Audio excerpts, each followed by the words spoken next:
శ్రీ మహాగణాధిపతయ నమ. ఐం మహాసరస్వత్యే నమ. శ్రీ లలితాంబికాదేవియే నమ.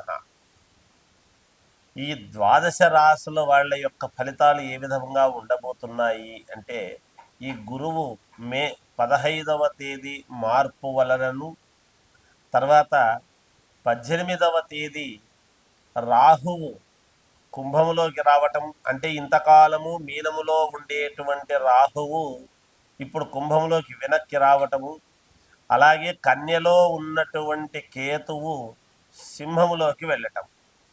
ఈ మార్పుల వలన 12 రాసుల వాళ్లకు ఎవరెవరికి ఎలా జరుగుతుంది ఏమిటి అనేటువంటిది చాలా కీలకమైనటువంటి విషయాన్ని నేను ఇప్పుడు తెలుపబోతూ ఉన్నాను. ఎందుకంటే రాహు కేతువులు ఇద్దరు కూడా ఛాయాగ్రహాలని అందరికీ తెలుసు. కానీ ఒక్కోసారి రాహువు ఏం చేస్తాడు అంటే, చాలా దగ్గరగా వచ్చేటువంటివి కేతువు కానీ రాహువు కానీ ఒక ఉన్నతమైనటువంటి స్థితిలో ఉండేటువంటి దానికి అడ్డంకు చేసేది రాహువు.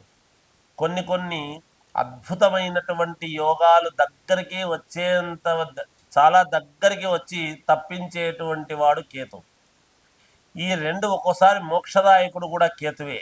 అంటే ఉన్నటువంటి పరిస్థితిని బట్టి, వాళ్ళ లగ్నాలను బట్టి, ఎవరు ఏ లగ్నంలో పుట్టారో వాళ్లకు ఉండేటువంటి గ్రహస్థితులను బట్టి అప్పుడు కేతువు మోక్షదాయకుడుగా మీ ముందు సిద్ధాన్నాన్ని ఎలా ఉంచుతాడు అనేటువంటిది కూడా ఉంటుంది.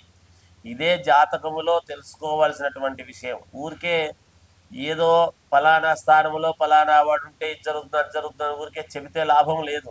ఏదైనా చెప్పింది చెప్పినట్టు జరగాలి. మీకు జరిగినప్పుడు కదా ఎవరి ఆశలైనా పండించుకోవటానికి, ఎవరైనా వాళ్ళ కలలు నిజం కావడానికి, ఉద్యోగం కావాలనుకునేటువంటి వాళ్లకు ఉద్యోగం రావటమైనా, లేదా వివాహం కావాలనుకునేటువంటి వాళ్లకు వివాహమైనా, లేదా ఒక ఉన్నతమైనటువంటి స్థితి మాకు కలగాలి, మావి అన్నీ ఆగిపోయినాయి, అష్టదిగ్బంధనలో మేము ఇరుక్కున్నాము, దీని నుంచి బయటపడడం ఎలా అనేటువంటి ఆలోచనలతో ఉండేటువంటి వాళ్లకు మార్గము దొరకాలి. మన ప్రతిభ మనకు తెలుసు. ఎప్పుడు మనకు అన్నీ సమన్వయముగా ఉంటే మనం చేసుకోగలుగుతాం. కానీ ఇక్కడ అనుకూలత లేనప్పుడు, అన్నీ ఎదురవుతున్నప్పుడు ఎలా చేసుకోగలుగుతారు? అప్పుడు ఏమనిపిస్తుంది మనిషికి మనస్సులో? నేను ఇంత పోరాడుతూ ఉన్నాను, అయినా నాకు అన్ని ఎదురు దెబ్బలు తగులుతూ ఉన్నాయి, కానీ విధి లేదు, పోరాడాల్సిందే, ఎంతవరకో ఏమో అనేటువంటి ఆలోచనలు ఉంటాయి. వాటన్నిటికీ కూడా ఒక ఫుల్ స్టాప్ పెట్టి ఒక యోగాన్ని ఇచ్చేటువంటి అద్భుతమైనటువంటి గ్రహస్థితులు ఏర్పడబోతూ ఉన్నాయి అందరికీ కూడా అనేటువంటిది ప్రస్ఫుటముగా తెలియజేస్తూ ఉన్నాను. ఎందుకంటే రాహుకేతువులు ఇచ్చేటువంటి ఇది, ఒక్కొక్కసారి రాహువు ఉన్నతమైనటువంటి స్థితికి తీసుకువెళతాడు, ఒక్కోసారి ఒక అడ్డము కలిగి అద్భుతముగా నడిచేటువంటి దాన్ని ఆ రాహువు అనేటువంటి వాడు చాలా కిందికి అధమ స్థితికి కూడా తీసుకొచ్చేటువంటి పరిస్థితి ఉన్నది. అందువలనే ఇంతవరకు మీనములో రాహుగ్రస్తతో ఏర్పడినటువంటి గ్రహాలు అన్నీ కూడా వీక్ అయి వాటి యొక్క ప్రభావాన్ని చూపించలేకపోయాయి. ఇప్పుడు రాహు ఎప్పుడైతే వెనక్కి వస్తున్నాడో, కుంభంలోకి వస్తున్నాడో, ఆ గ్రహాలు, మీనములో ఉండేటువంటి గ్రహాలు అద్భుతమైనటువంటి యోగాన్ని ఇస్తాయి. ఎలా అంటే మీకు ఒక ఉదాహరణ, ఇప్పుడు మామూలుగా సూర్యగ్రహణం ఏర్పడింది అంటే రాహువు అడ్డం వచ్చి మళ్ళీ పోతున్నాడు కదా, ఆ గ్రహణం వీడితోనే మళ్ళీ వెలుగైతే ఎలా వస్తుంది? అలాగే ఉంటుంది. చంద్రగ్రహణమైనా అంతే, చంద్రుడికి అడ్డము రావటము వలన చంద్రగ్రహణం అంటున్నాం. అలాగే గ్రహణము వీడిన తర్వాత చంద్రుడి యొక్క వెలుగు ఎలా ప్రసరిస్తుంది మనకు?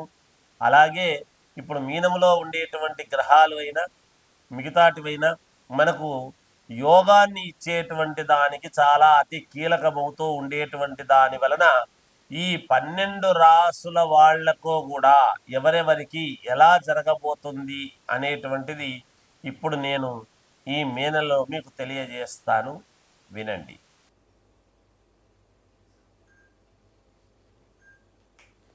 కుంభరాశి వారికి ఇప్పుడు ఈ మే నెలలో 15వ తేదీ గురువు వృషభము నుండి మిథునములోకి వెళ్ళినటువంటి మార్పు వల్లను రాహు కేతువులు ఇద్దరూ కూడా 18-17వ తారీఖుల్లో మార్పు చెందేటువంటి దాని వల్లను ఎలా ఉండబోతుంది అంటే అనూహ్యమైనటువంటి మార్పులు చోటు చేసుకోబోతున్నాయి. మీకు ఉద్యోగములో ఉన్నతమైనటువంటి స్థితి రావటము, అలాగే మీకు ఎవరైతే అడ్డంకిగా మారినాడో ఆ అడ్డంకి అనేటువంటిది తొలగిపోవటము, ఎవరైనా అడ్డముగా ఉండేటువంటి వ్యక్తులు తొలగిపోవటము, అలాగే ఉన్నతమైనటువంటి చోటికి మీకు స్థాన చలనము కలగడము లాంటివి కలగటము, అలాగే ఆరోగ్యదాయకముగా చాలా యోగవంతముగా ఉండటము, అలాగే జనాల్లో మీకు మంచి కీర్తి ప్రతిష్టలు పెరగటము, విపరీతముగా క్షణము తీరిక లేకుండా సంపాదన మీద మీ దృష్టి అనేటువంటిది పెట్టడము జరుగుతుంది. విపరీతముగా సంపాదన రావటం అనేటువంటి దాని వలన కాలం అనుకూలముగా భోజనాలు నిద్ర అనేటువంటివి లేకుండా చేసుకోవద్దండి. కుంభరాశి వాళ్లకు చాలా అద్భుతమైనటువంటి యోగవంతమైనటువంటి కాలముగా కనపడుతూ ఉన్నది. మీ వలన 10 మంది బాగుపడేటువంటి విధానముగా కనపడుతూ ఉన్నది. కనుక పెద్ద మనసుతో మీరు అంతా నాది అనుకుని జాగ్రత్తగా మెదలండి. మాట్లాడేటప్పుడు ఎవరిని దూషణ భాషణాలు చేయకండి. ఆలోచనాత్మకమైనటువంటి నిర్ణయాలు తీసుకోండి. జయము కలుగుతుంది. అన్ని రకాల గ్రహస్థితులు మీకు అనుకూలముగా ఉన్నాయి. మీ వ్యక్తిగతమైనటువంటి జాతకాలను ఒక్కసారి పరిశీలన చేసుకోండి. దానికి తగిన ఏదైనా ప్రత్యామ్నాయం ఉంటే చేసుకోండి. మేలు జరుగుతుంది. జయోస్తు.